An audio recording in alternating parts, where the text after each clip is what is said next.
This week the EU is claiming it is still waiting for the UK to give notice of financial market access under the European equivalence system. In other words, will the UK vow to match the EU's rules for financial trading after the transition period concludes at the end of this year?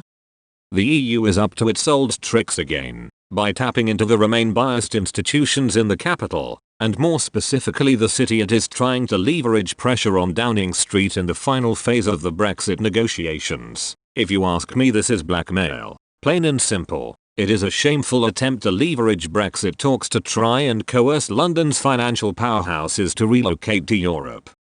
The EU has always jealously eyed London's position as the financial capital of the world and is desperate to transfer that power and money to Frankfurt and Paris. It is clear the EU is playing games. The Chancellor of the Exchequer, Rishi Sunak, has already stated the UK's financial market access rules are the same as the EU's rules, regardless of the EU's equivalence system. This quote from Rishi Sunak in the House of Commons exposes the EU's gamesmanship. We haven't had a single question back from the European Union after sending 2,500 pages of responses over to them. Clearly, the UK is reaching out to find an acceptable solution, but the EU is not reciprocating. So much for good faith. Quite frankly, the lack of respect being shown by the EU, in my opinion, gives us every right to walk away from these talks, and the withdrawal agreement as a whole.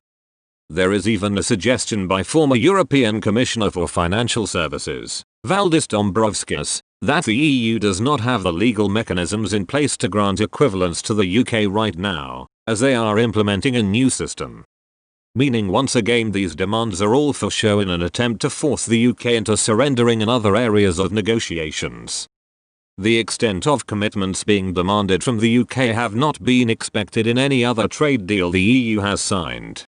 Why should we be forced to bind ourselves to the EU in a manner which no other sovereign nation would be willing to accept? The demands from the European Union to commit ourselves to aligning with EU regulation in perpetuity is an outrageous one without any grounding in precedent.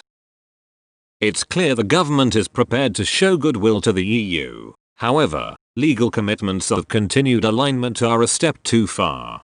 The EU claims they cannot give equivalence to any third country which does not have similar financial services regulations to its own. Therefore, to try and exclude the UK is nonsense, when as it stands we have exactly the same regulations as the EU.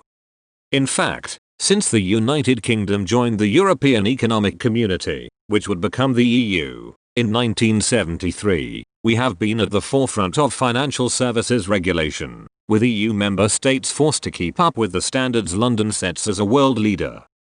This is a pattern which will continue. If anyone should be committing to non-divergence agreements, it should be the EU and not the UK.